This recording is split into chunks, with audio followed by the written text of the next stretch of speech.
Simpler is better when you're dealing with a gut issue. You want to always keep it simple, or you're going to go ahead and cause more irritation often. It starts with the diet, okay? Are you consuming foods that are complex proteins, not simple proteins, easy to break down?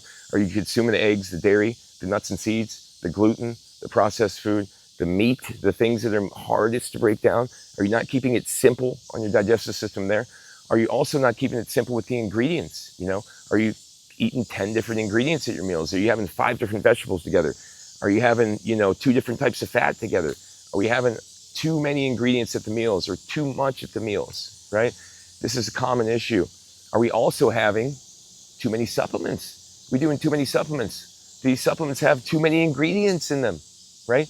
These are all possible risks if you have gut issues. Less is more, because anything that you take, you consume, that triggers inflammation in the gut, guess what? That just set you back 5 more days, because as soon as you flare up the gut, it takes 5 days to heal, right? So you got to keep it simple. You got to focus on first keeping it simple with the diet, okay?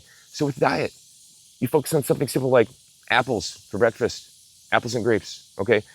Lunch, potatoes and broccoli with olive oil and salt, okay? Snack, cantaloupe, cantaloupe with, honeydew or whatever it is, okay? Dinner, beans,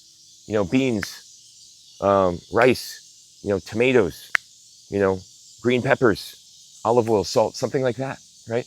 This is simple, right? Not only does it make it easy for your gut to break these foods down, because there's less that you're breaking down, less different types of foods, that it requires less enzymes, all right? And it has a lower probability of causing irritation to your gut because of that.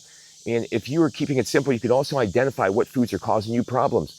If you have a meal where you eat something and you say, I had the potatoes and the broccoli and olive oil, and I started to get bloated. Okay, we'll try the broccoli on its own. No, I didn't get bloated. Well, it must be the potatoes. Must be you ate too much potato, or you have some type of bacterial issue in your stomach that's thriving off the starch, whatever it is. You could start to be able to understand what the person's going through simply by doing this process of elimination and keeping it simple with the diet, okay?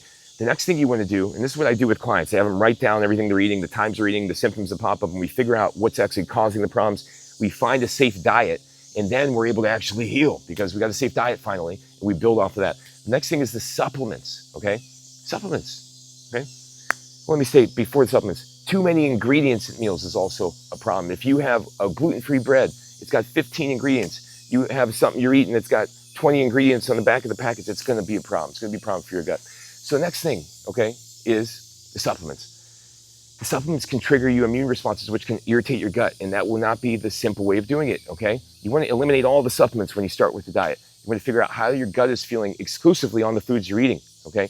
Then you go ahead and add one supplement at a time, a single ingredient, plant-based supplement that's been shown to grow good bacteria and calm down the mast cells. If it isn't plant-based, if it's not single ingredient, if it hasn't been shown to calm down the mast cells or increase bifidobacterium specifically in your gut, throw it out the window. It's pointless. It's pointless.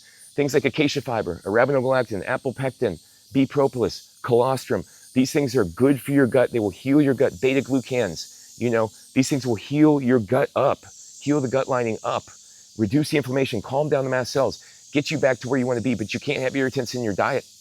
You sure can't. And you can't be taking 12 supplements that have 10 ingredients each in them, or you're going to irritate your gut and your immune system again. So if you want to heal, you got to keep it simple. You got to keep it simple. Another way to heal your gut that's really simple is slow, deep breathing. By expanding the amount of air in there and then releasing all the stress throughout your body through your nose, it's all in and out through your nose. By doing it in and out over and over again, 15, 20 minutes a day, you will release the stress from your body, and that will take the tension out of your stomach. It will help you produce more enzymes, break your food down better, get you out of fight or flight so you're digesting better. And this will help heal your gut lining as well. So I've got plenty of videos teaching you how to heal. Go to my website, endsickness.org. I also got hundreds of articles on there. This is based on my 22 years of experience. Thanks for watching, everybody.